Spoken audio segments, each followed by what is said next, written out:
Olá, pessoal! Dando sequência, então, ao nosso módulo introdutório, eu sou a professora Ana Lúcia Souza Silva Mateus, do Departamento de Estatística, do prédio do CCNE da UFSM. Dando sequência ao nosso assunto, hoje vamos falar da parte 2. Quais são as estatísticas importantes para o cálculo amostral? O que é esse cálculo amostral? O cálculo amostral ele consiste em determinar o número de elementos, de observações que eu preciso para o meu estudo. E é importante porque tem certas variáveis que temos que pensar para isso. Então, a nossa aula de hoje ela vai estar contemplada em falar antes sobre um pouco o que devemos pensar antes do cálculo amostral, um pouco de amostragem e o cálculo, objetivo da pesquisa, que é importante, os tipos de teste de hipótese, tamanho e efeito, quais são as equações que eu tenho para calcular, alguma das equações para calcular o cálculo amostral e dar aí um início introdutório ao software que nós vamos utilizar, que é o GPower. Então, às vezes o pessoal me encontra no corredor e pergunta: Ana, eu tenho objetivo em fazer essa pesquisa, eu queria saber o cálculo do N.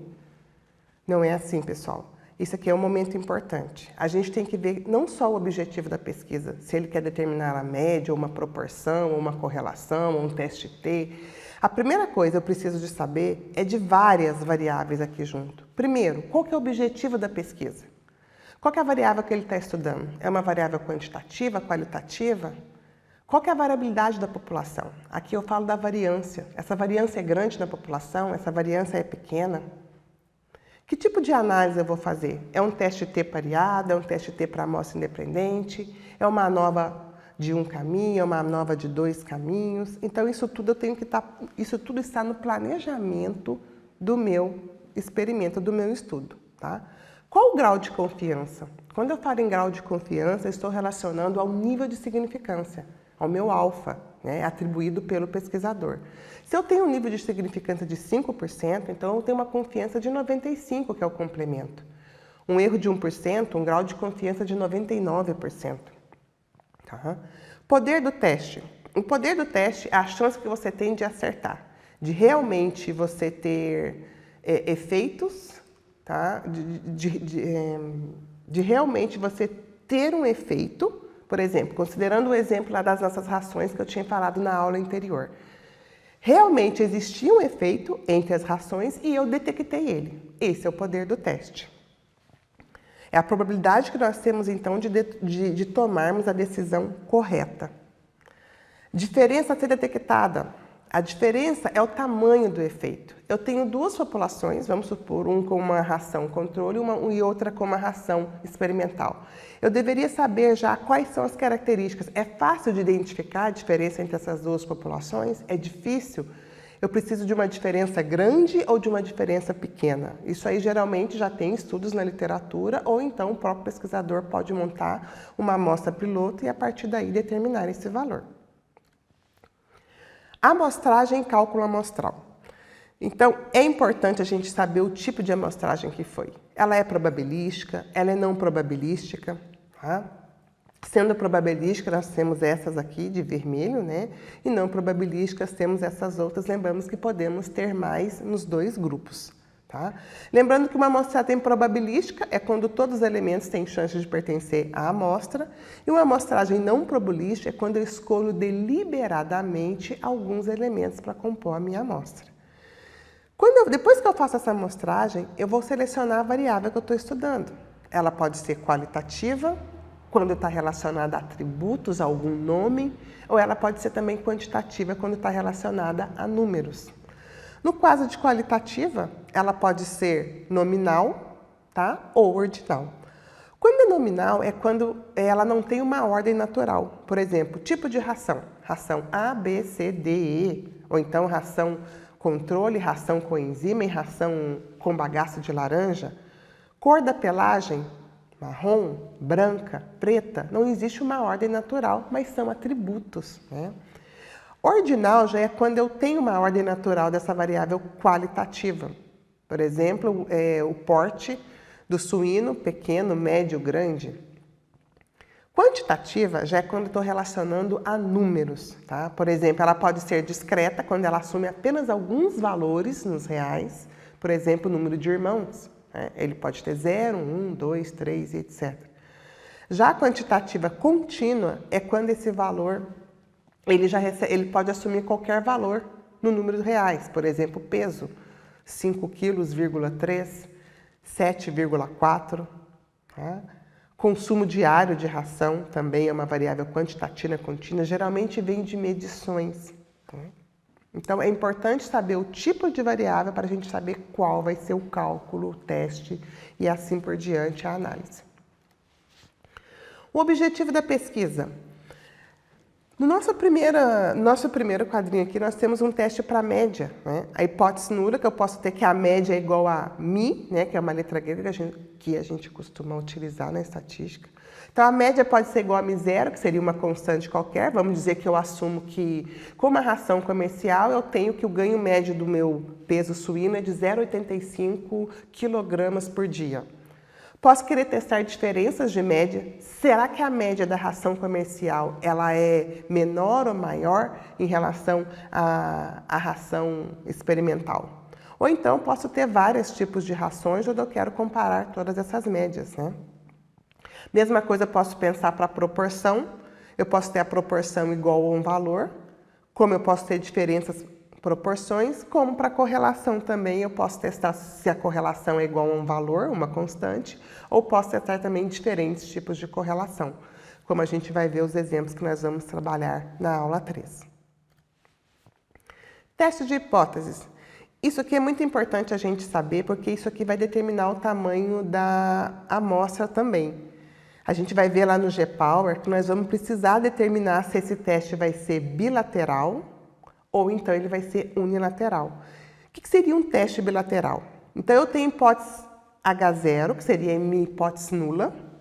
Vamos supor, nesse caso aqui, eu estou dizendo que o fabricante fala para mim que a ração comercial ela vai me dar um ganho de peso de 0,85. Então, mi igual a 0,85. Se eu quero comprovar, se eu quero ir contra isso e dizer que é diferente disso, eu quero testar se é diferente desse valor.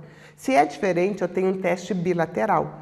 Aí, nesse caso, vocês percebem pela figura que eu tenho aí uma curva da distribuição normal e as duas áreas extremas ali, elas são rachuradas, tá? Que são as áreas de rejeição da hipótese nula.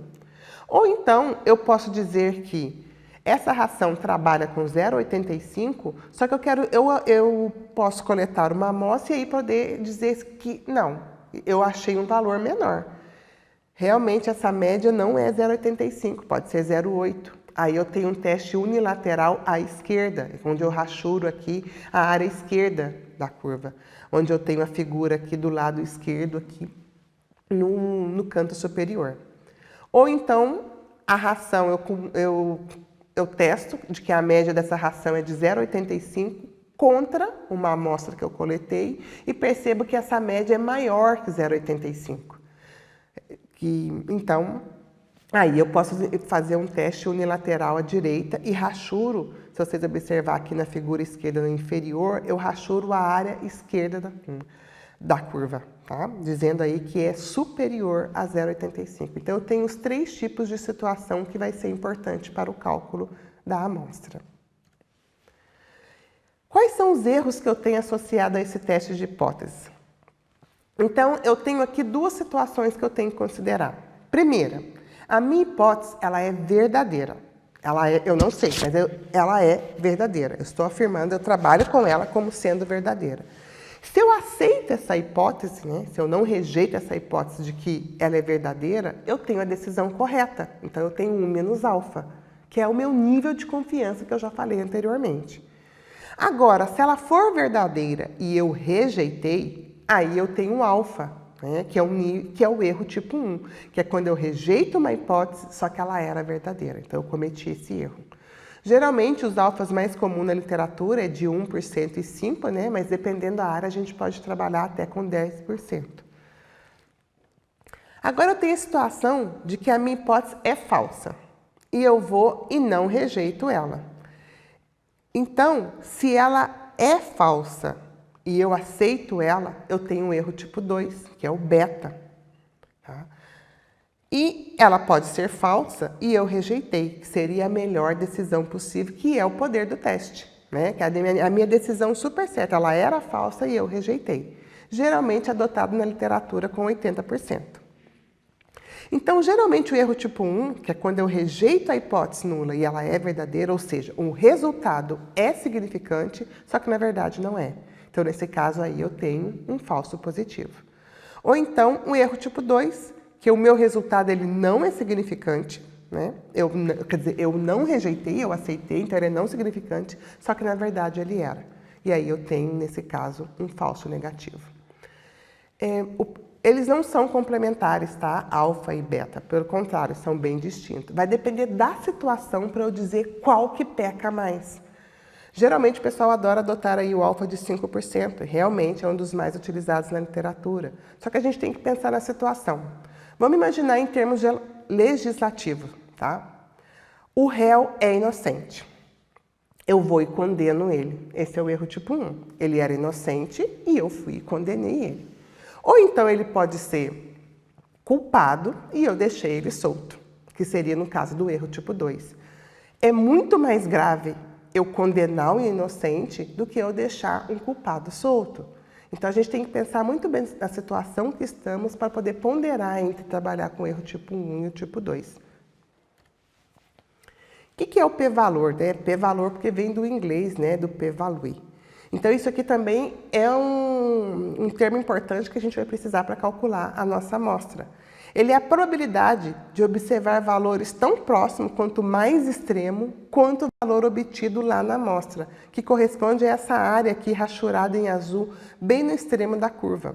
Ele seria ali o p-valor, caso a hipótese nula seja verdadeira. O que é esse valor p? Ele varia entre 0 e 1, tá? E ele está justamente relacionado em confirmar a hipótese nula ou refutá-la. Ou seja, ele ajuda a diferenciar entre a diferença se o resultado realmente é ao acaso ou então o resultado é estatisticamente significativo. Então, ele mede a força de evidência contida contra essa hipótese. Tá? Como é que eu determino essa evidência? Então, a regra prática que a gente utiliza é: se o valor de P for menor do que o erro tipo 1, o alfa, eu rejeito a minha hipótese nula, e se o valor de P for maior ou igual, eu não rejeito a hipótese nula.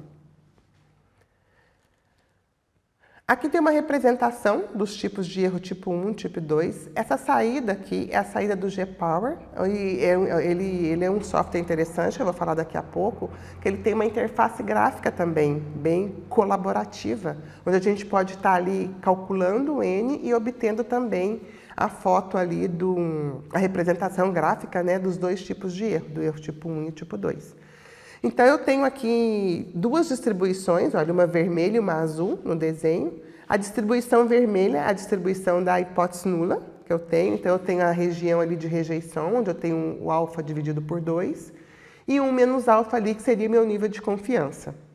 E tem a distribuição da hipótese alternativa, onde eu tenho ali de azul. Eu tenho um erro tipo 2, que é o beta, e 1 menos beta, que seria ali o poder do teste. Então, eu tenho aí os 4 parâmetros: nível de confiança, 1 menos alfa, 1 menos beta, o poder do teste, beta, o erro tipo 2, e a região de rejeição ali, que eu teria o erro tipo 1.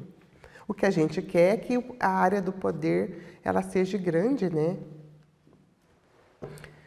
Tamanho do efeito.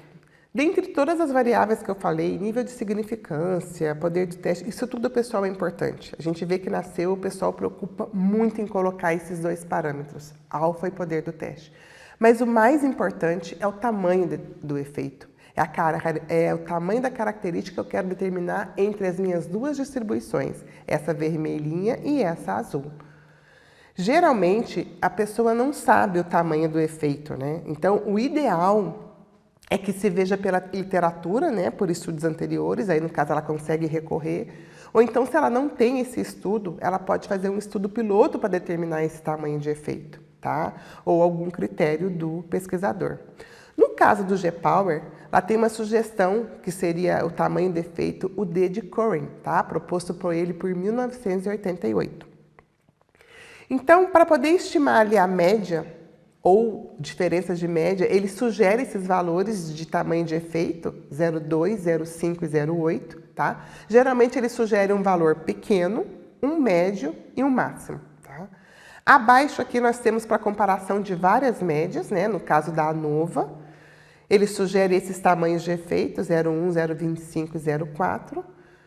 No canto esquerdo superior nós temos o teste para a proporção, onde ele sugere esses valores, e por último, embaixo, a correlação, onde ele também sugere esses valores de 0,1, 0,3 e 0,5.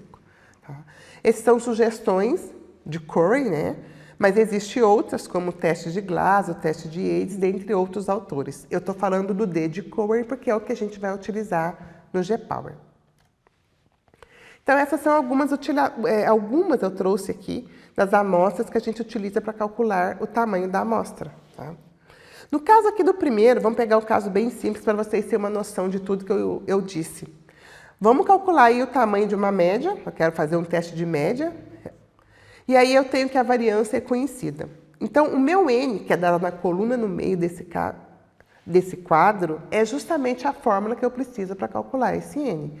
O denominador é o tamanho do efeito. Então, ele é inversamente proporcional ao N. Se eu tenho um tamanho de efeito pequeno, ou seja, a característica que eu quero detectar entre duas populações, ela é pequena, ela é bem sutil. Então, eu vou precisar de uma amostra grande para detectar essa diferença. Se esse tamanho do efeito fosse grande, então eu ia precisar de um N pequeno para poder detectar essa diferença. Então, vê que ela é inversamente, em todas as fórmulas, vocês percebem, para proporção, para médias, para duas médias, o tamanho do efeito ele está no denominador. Por isso que ele pequeno requer uma amostra grande e ele grande uma amostra pequena. E no numerador de todas as formas, vocês observam aí esse Z de alfa sobre 2 e também o poder do teste ali relacionado ao beta. Tá? Então, esses dois parâmetros aqui, Z relacionado a alfa e Z relacionado a beta, estão respectivamente relacionados ao nível de confiança e ao alfa, né? A gente viu que são complementares, e o beta ao erro tipo 2 e o poder do teste. Então, eles são diretamente proporcionais. Tá? E a variância também. Se vocês observem em todas as fórmulas, o numerador eu tenho a variância. Como eu disse, quanto maior a variação, maior vai ser o tamanho da minha amostra. Esses parâmetros todos, eles funcionam, é um conjunto, não dá para diminuir um, automaticamente aumenta o outro. Tá? Eu vou deixar um exercício de um artigo onde comenta bem esses parâmetros, nível de confiança, poder de teste, tamanho de efeito, para você obter um tamanho de amostra necessário. Então, como eu já disse, né, já vim adiantando, vamos trabalhar com G-Power para a gente calcular esse tamanho de amostra. Existem várias calculadoras na internet. O G-Power ele é interessante porque ele é um software gratuito, tá? Disponível no Windows ou na macOS.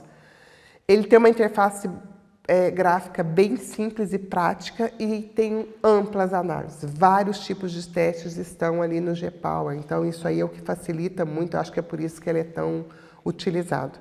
Tem uma página aqui para vocês fazerem o download, já pode ficar aí de tarefa, né? Já baixar o G-Power para a gente estar utilizando ele na nossa próxima aula. A gente fala muito no N, que o N é importante. Um cálculo amostral é uma coisa muito importante quando a gente está estudando um experimento, fazendo um estudo. E a gente sempre ressalta lá na CEUA que não podemos esquecer dos princípios dos 3 R's, né, sugeridos por Bush e Russell em 1959.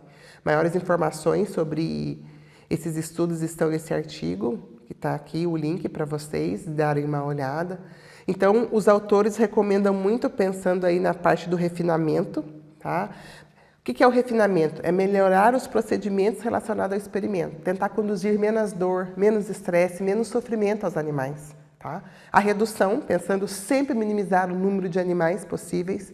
Isso você consegue com um bom experimento e uma técnica precisa. Tá?